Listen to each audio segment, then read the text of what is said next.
Hey, high school small group leaders. Man, this past week was really, really incredible. Getting to start this sex series was awesome. And the conversations, hearing about it afterwards was so cool. And so, for each of you, I just want to say thank you so much for being here. Thank you for jumping into these conversations. Knowing the conversations that lie ahead and still coming, I think is so amazing. And if I didn't get the chance to tell you that in person on Sunday, I'll take this opportunity, even though it's not as good. But I want to let you know what's coming up this week. This week is going to be kind of, I'll let you in on a little secret. This is kind of like my deconstruction of a big moral teaching that the church has given me for a long time.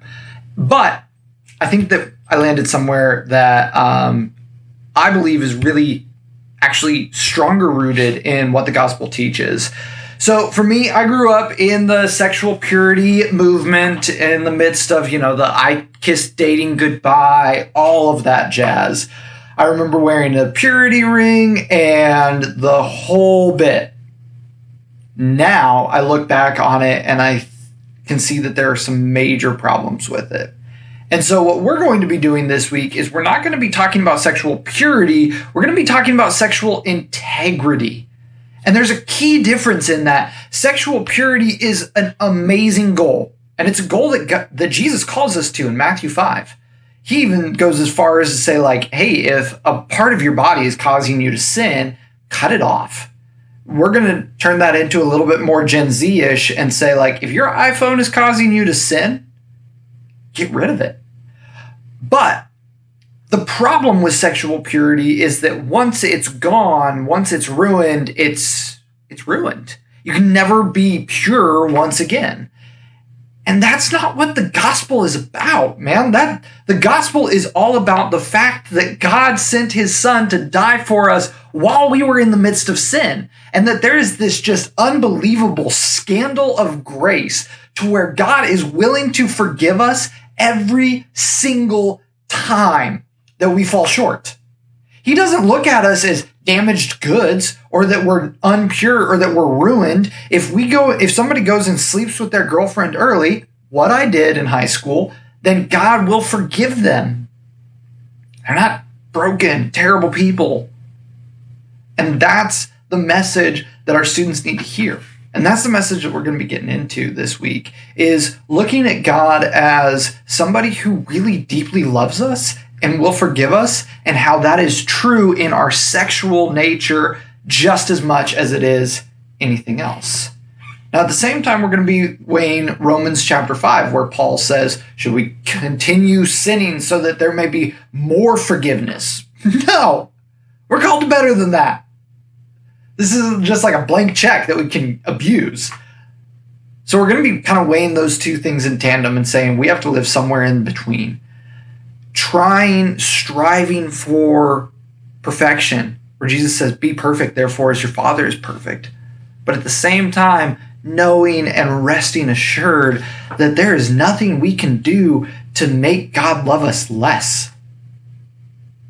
And so I'm really excited to see where this conversation goes. We're going to be talking about lust and pornography. The question that might come up in your small group is, how far is too far? And I don't address that in the message, and that's intentional, because here's my thoughts. Take this for whatever it's worth. When we ask how far is too far, we're not asking questions of integrity. We're asking questions of legality. How can I cheat the system? What is sin and what isn't? Whereas integrity is saying, even if I screw up, if I think that I went too far, then I'm going to ask for forgiveness and I'm going to try to change. And personally, I'm of the mind that how far is too far, I think it's a sliding scale.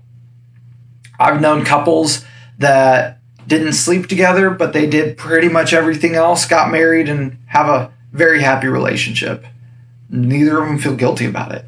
I know other couples that didn't kiss until their wedding day, and they have a very healthy, great relationship. And I don't know that one is worse than the other.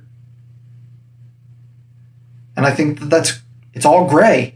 And so to live with integrity is constantly asking ourselves what James says. If you know what is good and you don't do it, then that's sin for you.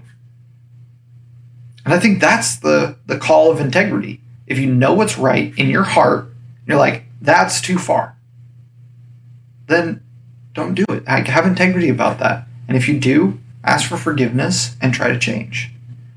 So, however you want to address that question, how far is too far?